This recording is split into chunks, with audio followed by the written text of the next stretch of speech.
अपनी तकदीर टूटी हुई कलम से भी लिख देते हैं। ऐसे लोग किस्मत के भरोसे अपनी जिंदगी जीते हैं। पर अफसोस, जीवन में परिस्थितियां सदैव एक जैसे नहीं होते हैं और ना ही हर कोई किस्मत का धनी होता है। पर कुछ लोग होते हैं जिसका भाग्य भले कमजोर हो, परंतु अपने सोच और मेहनत से वो अपनी किस्मत को ही बदल कर रख देते हैं।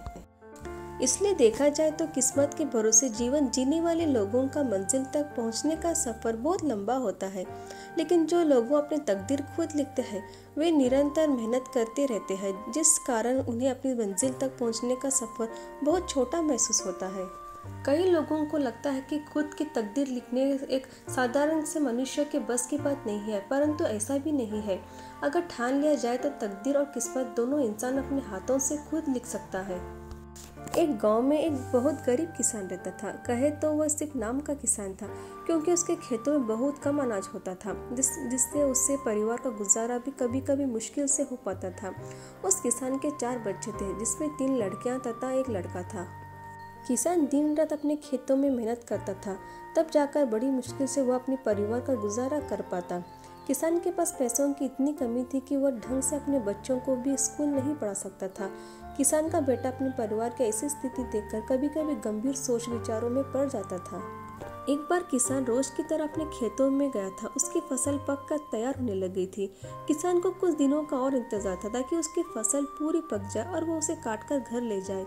किसान घर को जाने के लिए तैयार हुआ ही था कि अचानक उसके खेतों से एक सिर्रे से आग की लिपटें उठने लगी और किसान के देखते देखते सर्रे से सारे खेत भस्म हो गए। किसान के खेत में आग लगने के कारण उसकी हालत पहले से भी बदतर हो गई और वह कहीं का नहीं रहा, क्योंकि एकमात्र वह खेत ही था जिसके कारण किसान उसके परिवार का पालन पोषण करता था। किसान का बेटा पढ़ने में बचपन से ही अच्छा था और वह बड़ा होकर पुलिस ऑफिसर बनना चाहता था, परंतु उसके पिता की हालत इतनी बुरी थी कि वो उसे एक अच्छे स्कूल में नहीं पढ़ा सकता। हालांकि किसान के बेटे को इससे फर्क नहीं पड़ता कि वह सरकारी स्कूल में पढ़े या कहीं प्राइवेट स्कूल में। किसान के बेटे का लक्ष्य पुलिस ऑफिसर बनना था, इसलिए वह जानता था कि अपने लक्ष्य को पाने के लिए उसे अभी से अच्छी पढ़ाई की जरूरत है। किसान का बेटा समझदार था, इसलिए वह अपने घर वालों से भी नहीं कह सकता था कि वह मुझे एक अच्छे स्कूल में पढ़ाए। वह सोचता था कि ऐसे कहने से उसके माता पिता और भी परेशान हो जाएंगे, इसलिए किसान के बेटे ने अपनी पढ़ाई की जिम्मेदारी खुद उठाने की ठान ली। जब से किसान के खेतों में आग लगी तब से किसान परेशान रहने लगा था।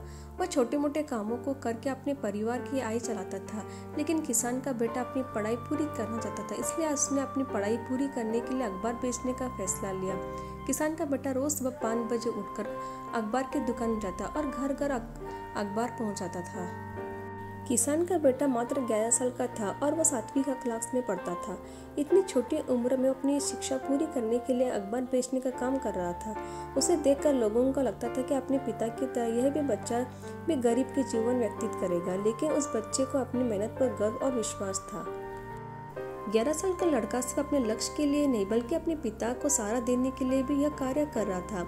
उसके पास अखबार बेचने से जो भी पैसे आते थे वो अपनी पढ़ाई तथा अपने पिताजी को घर के खर्चे के लिए दिया करता था।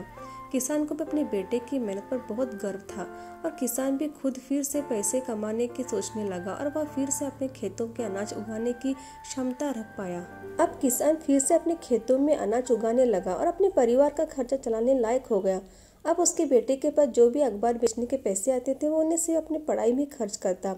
अब उसने अपनी कोचिंग क्लास भी ज्वाइन कर ली थी। किसान का वह छोटा सा बच्चा अखबार बेचते बेचते अब बड़ा हो गया था और अब वह 12वीं क्लास में पढ़ने वाला एक छात्र पहले से बहुत ज़्यादा होशियार हो चुका था, क्योंकि वह स्कूल की पढ़ाई के साथ साथ कोचिंग भी जाता था और कुछ बचे हुए पैसों से अपने घर का खर्चा भी चला लिया करता था, जिस कारण से वह उसके परिवार पहले से ज़्यादा खुश रहने लगे। अब उसे 12वीं की इंटर की परीक्षा करने के लिए बहुत ज़्यादा पढ़ाई करने की ज़रूरत थी, जिस कारण उसका सिलेक्शन एक पुलिस वाले के रूप में हो सके। वो लड़का सुबह 5 बजे उठकर सबके घर में अखबार पहुंचाता, फिर पढ़ाई करता और अन्य जरूरी कार्य को करके स्कूल के लिए तैयार होकर फिर स्कूल को चला जाता। स्कूल से 2 बजे आकर वह अपनी कोचिंग क्लास चला जाता, फिर शाम को वापस घर लौट आता। इस प्रकार से उसकी पढ़ाई के लिए बहुत कम वक्त मिल पाता था। फिर भी दिमाग में पुलिस ऑफिसर का लक्ष्य लिए वह दिन रात अपनी मंजिल पर पहुंचने के लिए तैयारी करता रहता। ऐसे ही मेहनत करते हुए उस बच्चे ने अपनी इंटरमीडिएट की परीक्षा में अच्छे अंक से कर ली और वह अपनी मंजिल से कुछ ही दूर पर खड़ा था। उसे बस आने वाली पुलिस की भर्ती का इंतजार था।